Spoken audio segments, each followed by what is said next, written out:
বন্ধুরা এটা হয়ে গেছে, আমি অফ করে দেবো আর এটা ঠান্ডা হতে দেবো।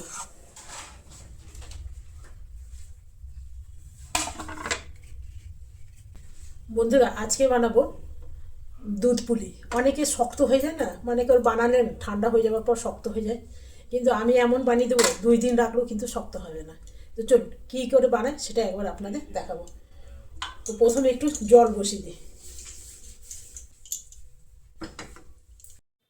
তো এইখানে নিয়ে নিলাম 1 বাটি চাল, চালের গুঁড়ো। তবে এটা সেদ্ধ চালের কোনো দিন করে দেখবেন 2 দিন অবধি যদি রেখে দেওয়া হয় তাহলে কিন্তু পিঠে শক্ত হবে না। কিন্তু আতপ চালে যদি করেন তাহলে করার আধা ঘন্টা পরেই কিন্তু শক্ত হয়ে যায়।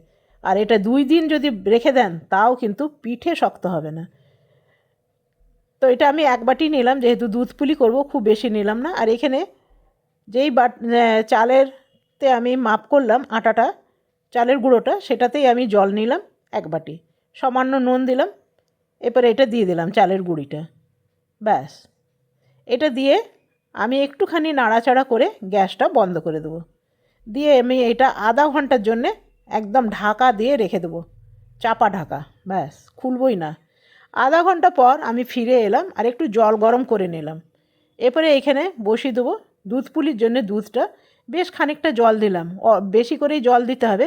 আর জলটা যেন হালকা গরম হয়ে যায় তারপরে দুধটা দেবেন। ডাইরেক্ট যদি দুধ দেওয়া হয় তাহলে কিন্তু কড়াইয়ের মধ্যে সঙ্গে সঙ্গে লেগে যাবে, মানে নিচটা ধরে যায়।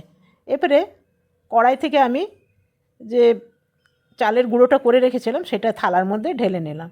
আর যে জলটা আমি গরম করলাম না প্যানে, সেই জলটা অল্প অল্প দিয়ে মাখতে হবে। জলটা খুব ফুটন্ত নিলে চলবে না, যেন হাত দিয়ে যেন সহ্য করা যাবে না সেই রকম গরম নিতে হবে।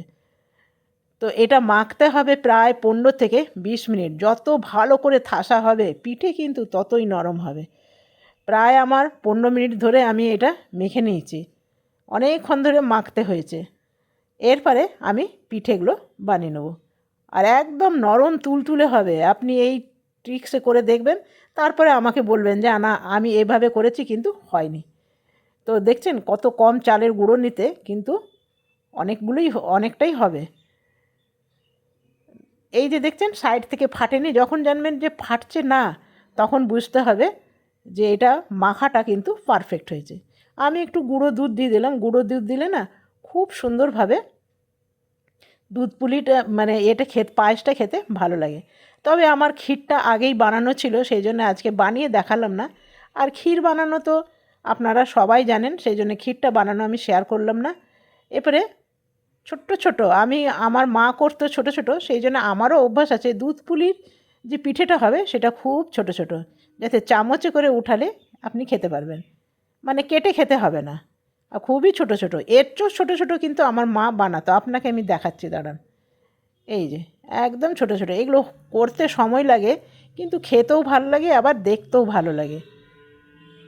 এই যে দেখছেন কত ছোট, আর একটাও ফাটছে না কিন্তু। এমনভাবেই থাসতে হবে প্রায় 15 থেকে 20 মিনিট। আপনি চালের গুঁড়োটা থেসে নিতে হবে। এই যে দেখছেন এইরকম ছোট ছোট, একটা ছোট আর বড়, দেখেছেন? তো চলুন আমি বাকিগুলো এটা করতে তো বুঝতেই পারছেন সময় কতটা লাগবে। তো মোটামুটি দেখুন আমার অনেক কটাই হয়ে গেছে।